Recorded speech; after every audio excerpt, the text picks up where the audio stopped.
राजस्थान के एक इलाके में इंद्रलोक नाम का एक गांव था। इस गांव का नाम इंद्रलोक इसलिए पड़ा था क्योंकि यहाँ के लोग पानी के लिए बारिश पर निर्भर थे और इन सब का मानना था कि बारिश इंद्र देवता करते हैं।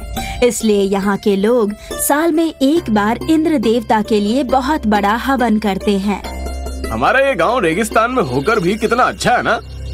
हाँ, हमारे गांव पर इंद्र देवता की कृपा है, नहीं तो रेगिस्तान में इतना खुशहाल गांव मैंने आज तक ना कभी देखा है और ना ही कभी सुना है।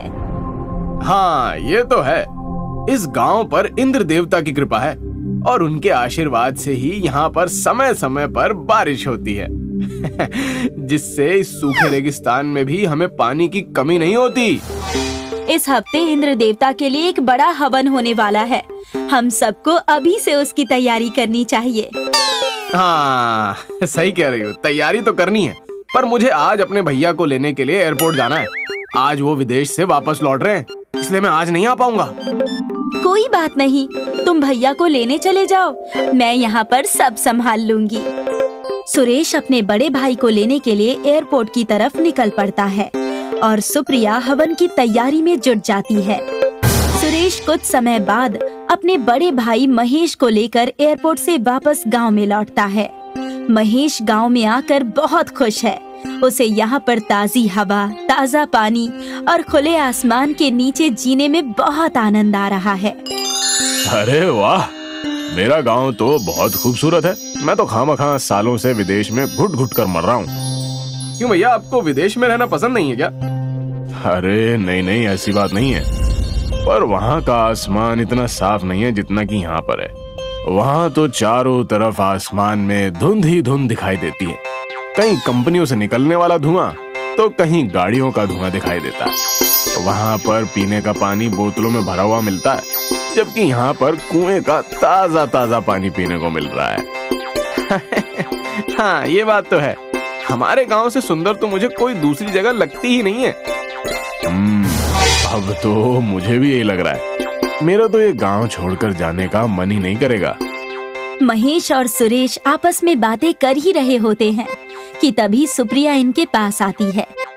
नमस्ते भैया। नमस्ते, कैसी हो तुम? मैं ठीक हूँ भैया, आप कैसे हैं? मैं भी ठीक हूँ, और अब यहाँ पर आकर तो मुझे और भी ठीक लगने लगा है। सुप्रिया के हाथ में एक थैला है जिसमें हवन की सामग्री है। अरे, ये तुम्हारे हाथ में क्या है? भैया, हमारे गांव में हर साल इंद्र देवता के लिए एक बहुत बड़ा हवन किया जाता है। इस बार भी वो हवन होने वाला है और उसका समय अब नजदीक आ चुका है, इसीलिए उसी की तैयारी कर रही हूँ। सुप्रिया की ये बात सुनकर महेश सोच में पड़ जाता है। इंद्र देवता के लिए हवन मतलब? आपको तो पता ही है, हमारे गांव का नाम इंद्रलोक है। यहाँ पर इंद्र देवता की बड़ी कृपा है।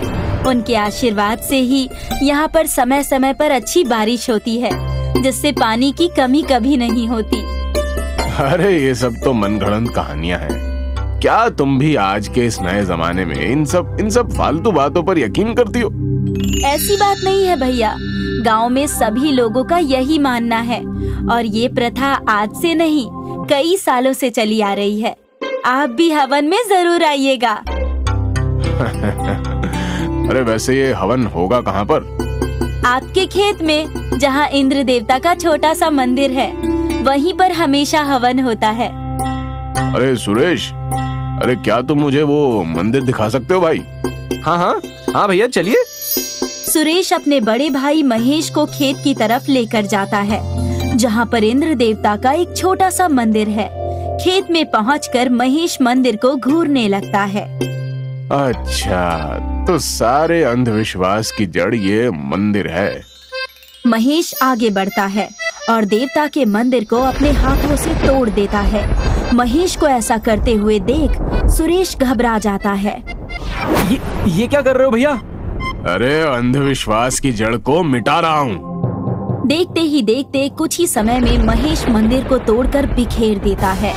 आसमान में इंद्र देवता देखते हैं कि महेश ने उनका मंदिर तोड़ दिया है, तो वो बहुत क्रोधित होते हैं और बादलों की तरफ गुस्से से देखते हैं। जिससे आसमान में बहुत तेजी से बादल गरजने की आवाज होती है। इंद्र देवता के गुस्से से बादल बहुत तेज बरसते हैं और इंद्रलोक गांव में तेज मूसलाधार बारिश होती है, जिससे गांव में पानी जमा होने लगता है। अरे ये क्या हो गया? अचानक से इतनी तेज बारिश? ये सब इंद्र देवता के गुस्से के कारण हुआ है। आपने उनके मंदिर को तोड़कर अच्छा नहीं किया भैया।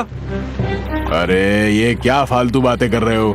एक मंदिर तोड़ देने से इतनी तेज बारिश कैसे हो सकती है? मूसलाधार बारिश और तेज होती जाती है और गांव में पानी बढ़ने लगता है, जिससे जगह जगह पानी जमा हो जाता है और लोगों के घर पानी में डूबने लगते हैं। सुप्रिया सुरेश के पास आती है। अरे गांव में इतनी तेज बारिश कैसे हो गई? ये सब महेश भैया की वजह से हुआ है। उन्होंने इंद्र देवता के मंदिर को तोड़ दिया और अब पूरे इंद्रलोक गांव को इसका परिणाम भुगतना पड़ रहा है। ये देखो, मैं इंद्र देवता की मूर्ति को उठा लाया हूँ। ये तो महेश भैया के हाथों से बहुत बड़ा पाप हो गया है। हमें जल्दी ही कुछ करना होगा, नहीं तो पूरा गांव बाढ़ की चपेट में आ जाएगा और सब कुछ तबाह हो जाएगा। सुप्रिया और सुरेश दोनों पुराने मंदिर वाले खेत में जाते हैं और मंदिर वाली जगह पर इंद्र देवता की मूर्ति को रखकर उनके सामने प्रार्थना करने लगते हैं।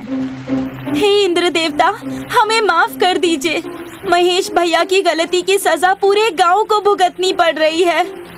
हे इंद्रदेव, मैं अपने भैया की तरफ से माफी मांगता हूँ। वो बचपन से ही बाहर शहर में रहे हैं, इसलिए उन्हें हमारे गांव की हवन प्रथा अंधविश्वास लगती है। उन्हें माफ कर दीजिए। हम आपका मंदिर फिर से बनवा देंगे। मैं एक मिस्त्री को जानती हूँ, जल्दी से उन्हें बुलाकर इसी जगह पर नया मंदिर बनाने के लिए कहती हूँ। ठीक है, जल्दी से मिस्त्री को बुला कर लाओ। सुप्रिया जाती है और मिस्त्री को बुला कर लाती है। मिस्त्री आता है और पुराने मंदिर वाली जगह पर फिर से ईंट जोड़कर मंदिर बनाने लगता है। जैसे जैसे मंदिर बनता जाता है, बारिश कम होती जाती है और मंदिर बनता हुआ देखकर महेश भी आ जाता है।